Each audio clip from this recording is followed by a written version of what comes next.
In today's video, I will be comparing Rogue Lineage and Deepwoken to see which game is overall better based on a few factors. Before we get into it, make sure to subscribe and like and hit that notification bell, and join my Discord in the description and comment section down below. Now let's get into it. Starting with the most important part of both games, the PvP. I would honestly have to give Rogue Lineage and Deepwoken a tie for PvP, but for completely different reasons.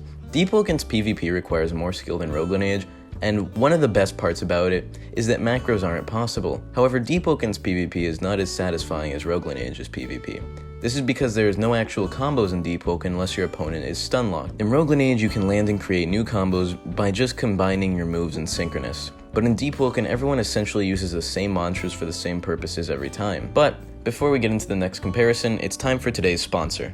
Today's video is sponsored by Bit Heroes Bitverse. Bitverse is a metaverse made up of many games. It is a game universe where gameplay centers around unique characters called Bit Heroes, which players can customize, improve, and use in a whole lot of ways, and play tons of games, such as turn-based RPGs, battle royales, runners, and even a collectible card-based PvP game.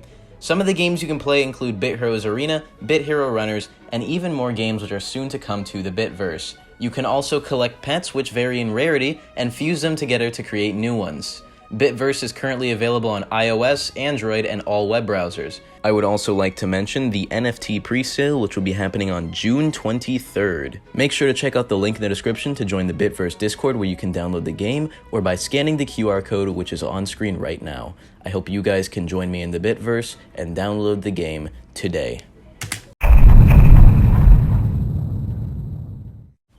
Deepwoken wins the PvE comparison easily. While the humanoid AIs are pretty bad most of the time, the monsters are significantly better. But also, Rogue Lineage really lacked in PvE. Shriekers and zombie screams literally had the same AI, and the Frost Dragon AI was basically non-existent. And also, there was very little benefit to PvE late game since loot doesn't really drop in Rogue Lineage other than the loot that drops for silver. And silver is really useless once you've attained your max ultra class with armor and enchants. Deepwoken is also taking a point here. Deepwoken's progression was made a lot easier than Rogue's progression.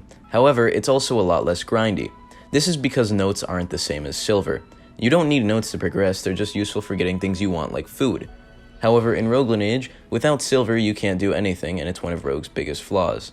Silver is not only hard to get, but you need thousands of it just to get your full class. Not only that, but the progression itself is just terrible in Rogue Lineage. You need to kill 60 players for your ultra class, and in one case a church or a deep knight, which is already a hard class to progress, so not a lot of people have it.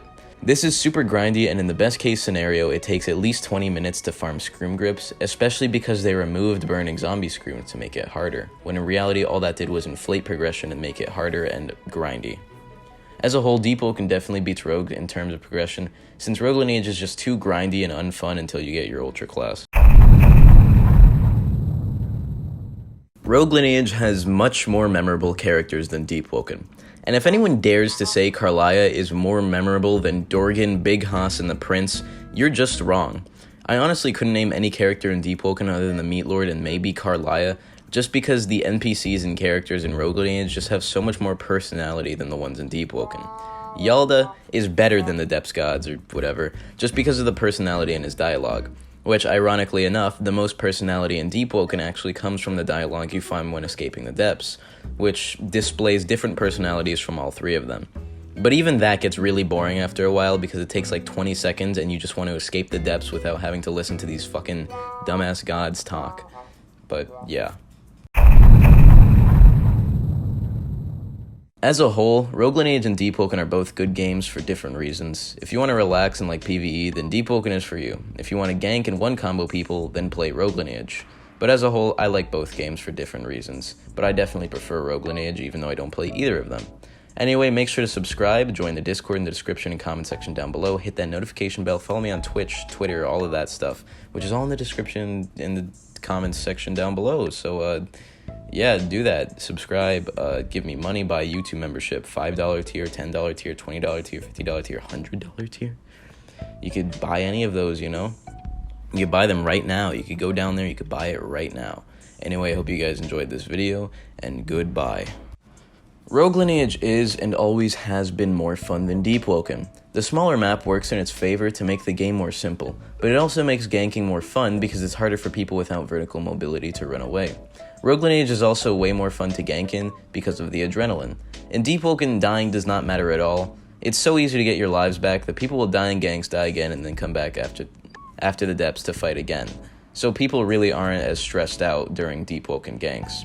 While in Rogue Lineage, if you die, you're basically just out of the fight because you need to buy your weapon, get it enchanted, get your life back with a PD that costs like 3,000 silver, and then get all the way back without the fear of losing another life, or worse, wiping. The adrenaline in ganks is what makes it so much more fun in comparison to Deepwoken, especially because they don't last more than 15 to 20 minutes, while I've seen Deepwoken ganks go on for over an hour. There's also a lot more risk because it's a lot harder to get your lives back in Rogue Lineage than it is in Deepwoken.